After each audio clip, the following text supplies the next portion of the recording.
Assalamualaikum warahmatullahi wabarakatuh. Perkenalkan, nama saya Deserli dari 10 MIPA 4. Pada video kali ini, saya akan mempraktikkan senyawa polar dan nonpolar serta ikatan molekul.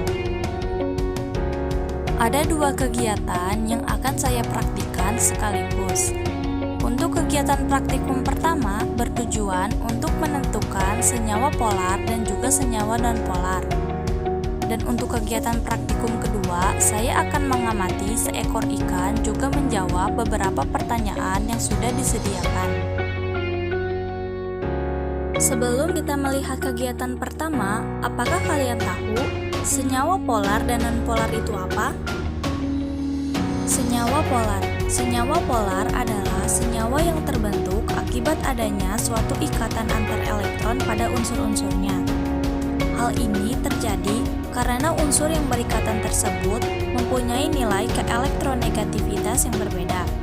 Ciri-ciri senyawa polar dapat larut dalam air dan pelarut polar lain, memiliki kutub positif dan negatif akibat tidak meratanya distribusi elektron, memiliki pasangan elektron bebas.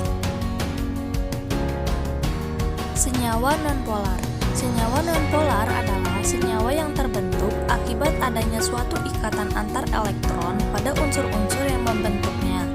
Hal ini terjadi karena unsur yang berkaitan mempunyai nilai elektronegativitas yang sama atau hampir sama.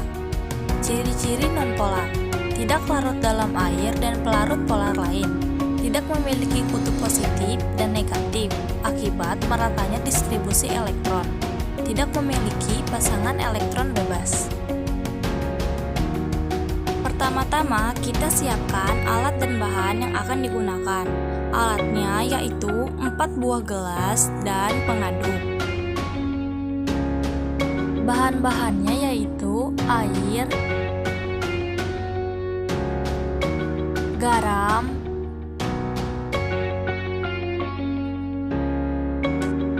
sabun pencuci piring, minyak goreng, dan mentega.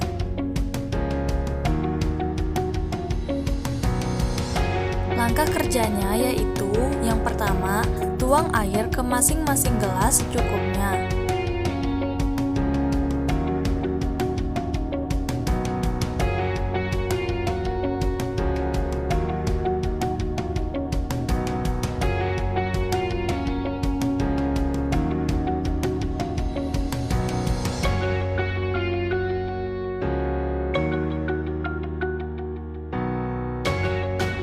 Yang kedua, masukkan garam ke dalam gelas pertama dan aduk hingga rata.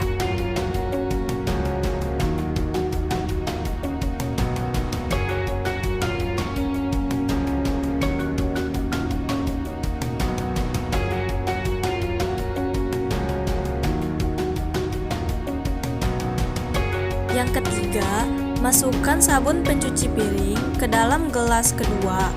Aduk hingga rata.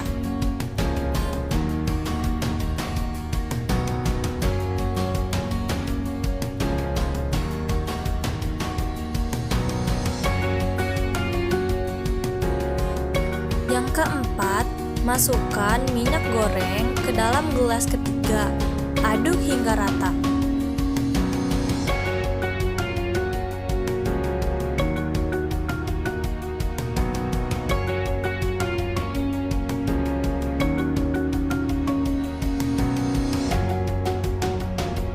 Yang kelima, masukkan mentega ke dalam gelas keempat. Aduk hingga rata.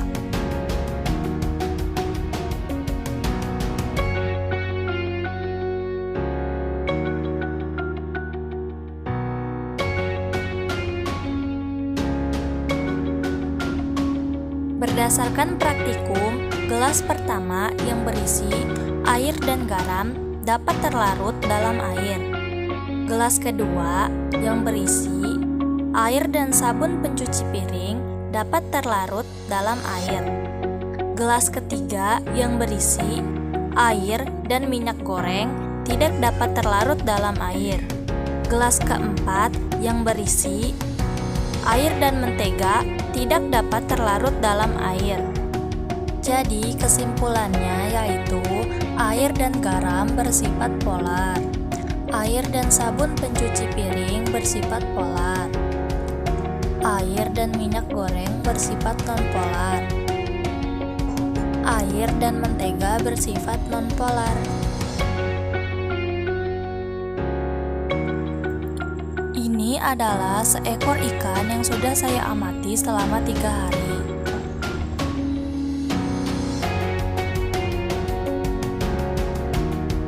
Nomor 1. Tuliskan senyawa kimia yang ada dalam percobaan ikan dalam toples atau akuarium.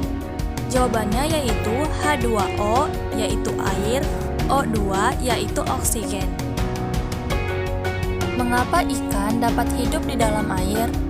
Jawabannya adalah karena di dalam air terdapat oksigen atau O2 dan ikan juga bernapas menggunakan kedua insangnya. Oleh karena itu, ikan dapat hidup di dalam air. Nomor 3. Ikatan apa yang terjadi antara air dan gas oksigen? Jawabannya, ikatan yang terjadi antara hidrogen atau air dan oksigen menjadi satu molekul air disebut ikatan kovalen, yaitu ikatan antar atom yang terjadi karena setiap atom menyumbangkan elektron yang dimiliki untuk saling berpasangan dan digunakan bersama membentuk satu ikatan. Nomor 4. Sebutkan ikatan yang ada pada molekul H2O.